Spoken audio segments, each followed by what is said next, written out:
I'm on the phone with 911. Okay, help is being... Oh my God, hold on. She said it was a baby. Well, Chris and I decided that we were going to move to Washington. We'd been talking about it for a few years, and he'd finally convinced me. We finally got on the road, and it was very upsetting to watch all the sights that we know go behind us, and I was very, very emotional. And it was unbelievably crammed in our car. We had a tiny little Honda. Little Honda Civic, and I packed that thing way full. Full, absolutely full.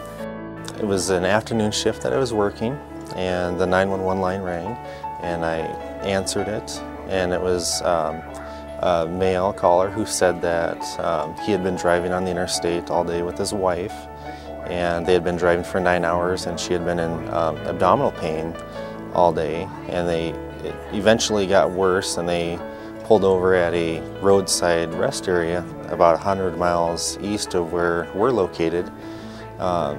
They weren't from this area at all, so their cell phones didn't work. They had no cell phone reception, so he ended up calling 911 from the payphone right inside the lobby of the rest area.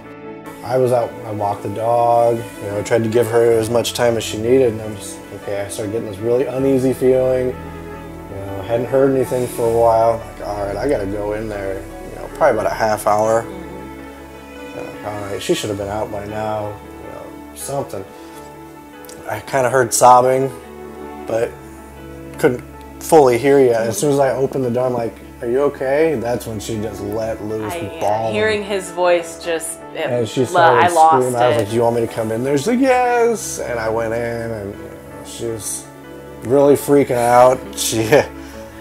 I had reached through thinking that I was passing the cyst, and I had blood all over my hands, and I was freaking out, and I'm like, "Babe, you need to call the ambulance right now." So I ran out, I got on 911, and was talking to them. I'm describing to them, the cyst and everything that we had thought it was. And not what it actually was. Probably only a minute or two into the description, and she starts screaming, "It's a baby." And at that point, I stopped what I was saying. I was like, "Oh my God," she said, "It's a baby, it's a baby. What do I do?" Just kept repeating myself over and over, which I know wasn't helping. There was a question on the protocol which asked, how many weeks pregnant is she? And his answer was, "We have no idea. We didn't even know that she was pregnant." And they stated that she had a medical condition which her chances of getting pregnant were very slim, and that they had tried for a while and then eventually given up after no results. And so they had absolutely no idea that they were pregnant or anything. Then they start asking questions that I can't answer because I'm not in there. There's a door and about 15, 20 feet between me and this payphone, but between the payphone and her. And finally he let me go in and check on her, and all I saw was feet. I knew that that's not a good thing because babies are supposed to come out head first. I saw feet, and it was about from the elbows down just out. Straight. I had to completely switch paths and go from a routine abdominal pain type call to a pregnancy call that was happening right now. And so I ended up giving him instructions for a breech delivery, which he performed very well with the help of a passerby that had just happened to stop at the same rest area. And so this subject helped them out, and the ambulance was dispatched, the nearest ambulance, and Life Flight was also dispatched. They let me cut the cord. Yeah, they let him cut the cord in the bathroom, right there.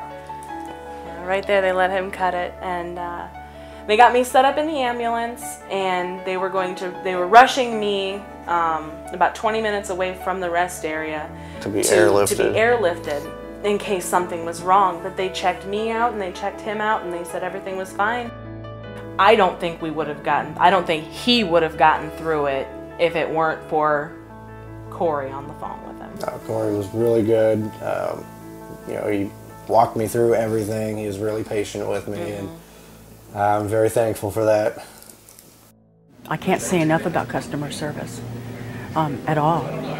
It's and I think it takes a special dispatcher to provide accurate information and pre-arrival instructions and the empathy, and to make that person feel like they are truly being taken care of. And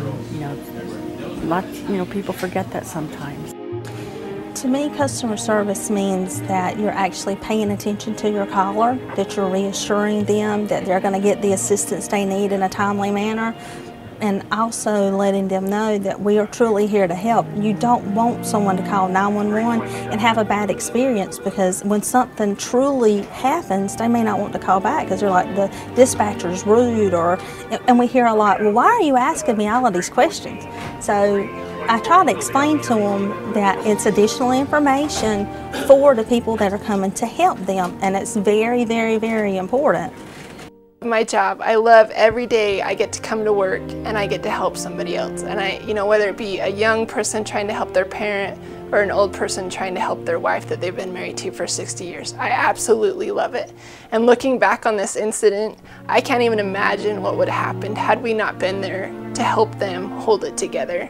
Because they're always saying dispatch is the backbone. Dispatch is the backbone that holds everybody together, that keeps everybody organized. And the community knows that. They know that when they pick up that phone and they call us, that we're there to help them. We will do anything in our powers to help them. And it's just an awesome feeling. It's an awesome feeling knowing, you may have the worst feeling of the day, but you get one call and one child say, thanks for helping my mom, thanks for saving my mom. And it's awesome.